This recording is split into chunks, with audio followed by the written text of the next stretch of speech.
Avocat à la barre. Avec François-David Bernier. Des avocats qui jugent l'actualité tous les matins. Est-ce que notre français est menacé? On en a parlé beaucoup cette semaine à Montréal. Bon, la loi 101 qui revient à l'actualité. On a vu une députée faire un peu une bourde disant qu'il n'y avait peut-être pas de problème avec ça. C'est sûr que quand on va à Montréal, ben moi j'aime ça, je pratique mon anglais, mais on se fait souvent répondre en anglais. Et est-ce que c'est un problème? Qu'est-ce qui se passe? On en parle avec un docteur en droit, pas n'importe qui, Maître Frédéric Bérard qui est avec nous. Bonjour! Salut, comment ça va? Ça va très bien, content de t'avoir pour ce sujet épineux. Est-ce qu'il y a un problème avec le français? Ben, faut pas que tu répondes non, sinon on va faire une controverse. Sorry, I don't speak French. Ben, regarde, écoute, moi c'est sûr que je pense qu'on, comme Canadien qui vit au Québec, comme Québécois francophone, on peut pas être insensible à notre réalité là, qui est celle de la géopolitique. Là. Mm-hmm. Ça, même si on était indépendant demain matin, ça changerait pas tant de choses que ça, j'ai l'impression. En tout cas, ça change rien d'un point de vue géopolitique, ça c'est sûr. L'influence des Netflix, l'influence des médias sociaux, notamment chez les jeunes, ça c'est drôlement inquiétant. Les 18 à 34 ans répondent dans une proportion très, très appréciable que le fait de se faire servir en français, le fait de se faire accueillir en français, c'est pas plus grave que ça. Moi, je pense que le gros problème est là. Ceci dit, je suis content que le reportage du Journal de Montréal ait secoué le pommier, là, si je peux dire. Ouais. Mais reste que puis j'apporte une réserve là-dessus, les rapports de l'OQLF, c'est certain qu'ils ont des échantillons beaucoup plus importants, c'est plus scientifique par la force des choses. Et je pense qu'il y a quand même des trucs là-dedans qui méritent considération. Là. En d'autres termes, oui, on doit être vigilant. On peut même être alarmiste en quelque sorte, mais il faut peut-être pas jeter le bébé avec l'eau du bain. Il y a des chiffres là, qui nous démontrent que la situation n'est pas si mal que ça, en tout cas du moins pas partout. OK, je comprends. Et là, c'est sûr que depuis longtemps, on protège le français. On a vu à l'époque la loi 101. Tout le monde se rappelle des stops. Là, c'était marqué stop. Maintenant, c'est marqué arrêt. Puis là, c'est sûr qu'on est en temps de pandémie. Là, les commerçants déjà n'ont plein leur casque, parce qu'on parlait beaucoup aussi dans l'actualité d'affichage là, bilingue, mais c'est peut-être pas le temps en ce moment, Frédéric, d'aller envoyer des lettres aux commerçants disant écoutez, votre nom il est pas assez bilingue, ou je sais pas, peut-être je pense pas qu'ils vont envoyer ça à des restaurateurs en ce moment. D'aller les achaler, surtout qu'ils sont fermés pour la plupart. C'est certain que ça peut avoir l'air de comment je dirais, d'un acharnement ou d'un anachronisme, là, dans le sens où vous nous reviendrez quand ça sera le bon temps, là. Mais en même temps, la loi est là, est plutôt claire. Est-ce que je comprends la pandémie, mais en même temps, est-ce qu'on irait de l'existence et l'application de d'autres lois? Je pense pas. La planète n'arrête pas non plus de tourner. C'est un peu ça. Je pense qu'on est capable de marcher puis mâcher de la gomme en même temps. Mais tu vois, sur la question de l'affichage public, il y a quelque chose d'intéressant. On a l'impression que les commerces se conforment de moins en moins, alors que tu vois, je veux pas assommer tes auditeurs et auditrices avec des chiffres, mais en 2010, il y avait 72% de taux de conformité d'affichage sur l'île de Montréal, donc par les commerces. Okay. Donc seulement 72 respectaient la loi comme telle, et là je parle juste de l'île de Montréal. À l'extérieur, évidemment, c'est beaucoup plus important que ça. Donc 72 en 2010 et 78 en 2017, qui sont les derniers chiffres de l'OQLF dans ce cas précis. C'est quand même une bonne note. Oui, il y a une augmentation du taux de conformité des commerces sur l'île. Donc, je veux dire, on va quand même le prendre pour une bonne nouvelle. Là, on pourrait dire, évidemment, mais 78, c'est pas assez. Puis ça, j'en conviens, ça devrait être plus que ça, on s'entend. Mais reste qu'il y a quand même, contrairement à ce qu'on pense et à l'impression qu'on a, une augmentation là, du taux en question qui est nécessairement une bonne chose, là, à mon avis. Oui, ben c'est certain que on aurait pensé que c'était pire parce que je pense que comme je disais depuis tous les temps, faut protéger le français, mais pas aller dans l'excès. Mais pour ce qui est de la langue parlée, là, dans les commerces, on revient là-dessus.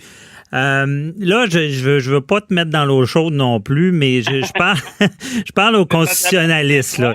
Je vais dire que certaines personnes disent que l'immigration peut être un problème dans le sens que si je me trompe pas, il y a de l'immigration qui est contrôlée par le Québec. Donc, quelqu'un qui immigre par le Québec va avoir une certaine obligation d'apprendre la langue française. Mais quelqu'un qui immigre par le Canada anglais n'aurait pas cette obligation-là. Ils viennent s'installer au Québec et là, c'est peut-être là qu'on l'échapperait sur demander aux gens d'apprendre la langue locale. Est-ce que c'est vrai, ça? Ben, il y a plusieurs volets à ta question, là. Dans un premier temps, puis il y a des questions très pertinentes par ailleurs, parce que moi, je pense que c'est un des volets de l'enjeu qu'on ignore. Dans les sondages qu'on fait, souvent ceux qui concluent que le français est en recul à Montréal, ben c'est parce qu'ils vont chercher une donnée qui est, à mon sens, problématique, c'est-à-dire quelle est votre langue maternelle et quelle est la langue parlée à la maison. Or, c'est évident que si tu augmentes ton immigration, ben les chances d'avoir une langue maternelle qui soit le français est de plus en plus faible.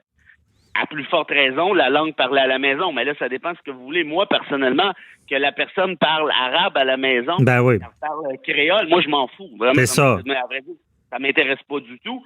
Mais est-ce que tu es capable de parler français sur les lieux de travail? Est-ce que tu es capable de parler français à l'école et ainsi de suite? Et là, tu vois, justement, par rapport à ces chiffres-là, la langue maternelle, qui est le français chez les Québécois, c'est à peu près la même chose. 2011, c'est 78 %, 2016, c'est 77 %. La langue parlée à la maison, 2011, 80 %, 2016, 79 %. Donc, on voit c'est à peu près la même chose. On est pratiquement dans la marge d'erreur.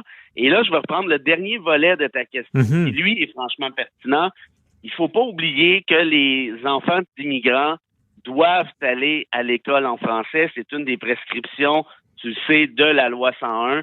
C'est venu changer complètement le paysage linguistique au Québec et pour le mieux.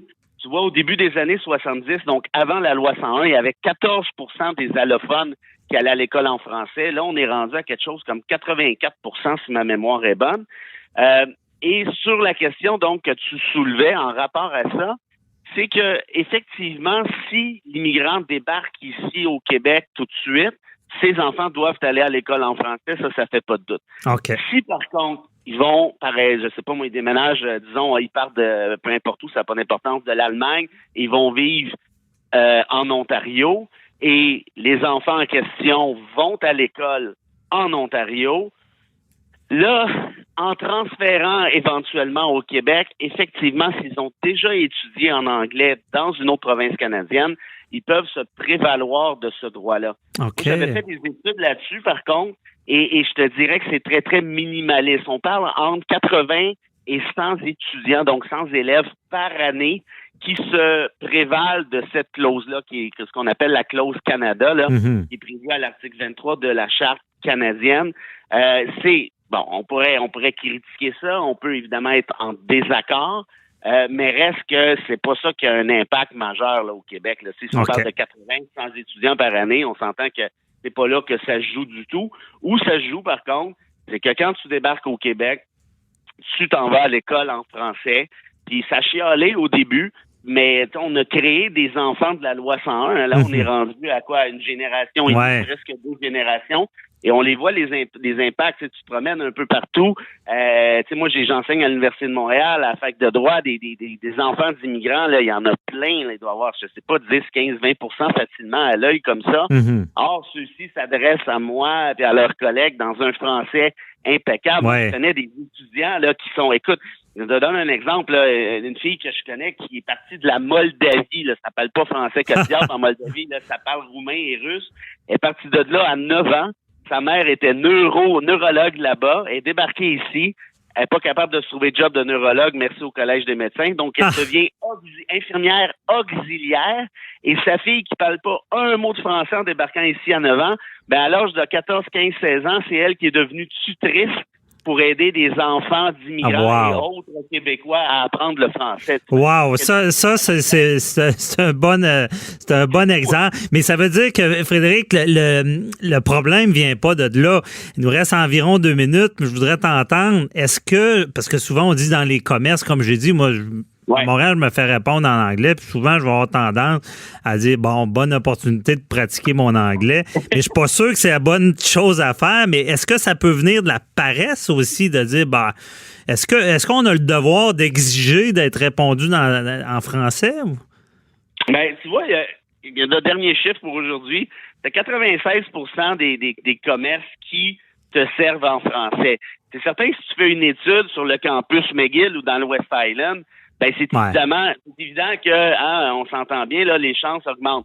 Moi, à titre personnel, quand je me fais... Et l'autre affaire qui change la donne un peu, c'est on se fait servir, on se fait accueillir avec le bonjour hi. Ça, c'est nouveau, ça. Ça fait peut-être 5-7 ans qu'on a ça. OK. La question, moi, le bonjour hi m'achale pas tant que ça, mais est-ce que tu es capable de me servir en français par la suite? Et si tu n'es pas capable de me servir en français par la suite, ben je vais pas être trop bête, là, j'essaie d'être gentil de manière naturelle, mais je vais demander à quelqu'un d'autre de me servir en français. Puis s'il y a personne, ben je fous le camp, puis là tu viens de perdre, je sais pas moi, 25, 50 ou 200 piastres. Ouais. Puis je pense qu'il y a une question de culture aussi qui doit se développer. Ça veut pas dire d'être bête, mais ça veut dire, écoute, on est une nation francophone minoritaire dans un océan anglo. Tu sais, moi, je suis bilingue, là, je viens de région, je me débrouille en anglais, donc souvent, j'avais pas le réflexe de me faire servir en français parce que ça me plaisait un peu comme toi de pratiquer mon anglais, mais je pense qu'on a quand même ce devoir-là de faire savoir clair et net, ben ici, il faut parler français. Puis souvent, je termine là-dessus, ces personnes-là dans les boutiques, ce sont des jeunes, tu remarqueras, là, de 18, 22 ans.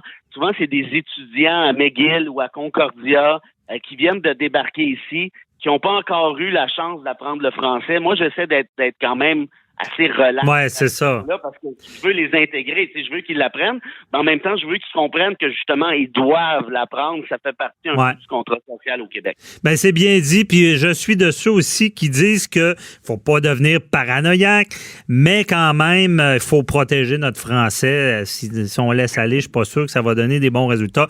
Merci beaucoup, Frédéric Bérard, toujours éclairant. On se reparle la semaine prochaine pour un autre sujet épineux. Bye-bye. Grand plaisir, Maître Bernier. Bon week-end.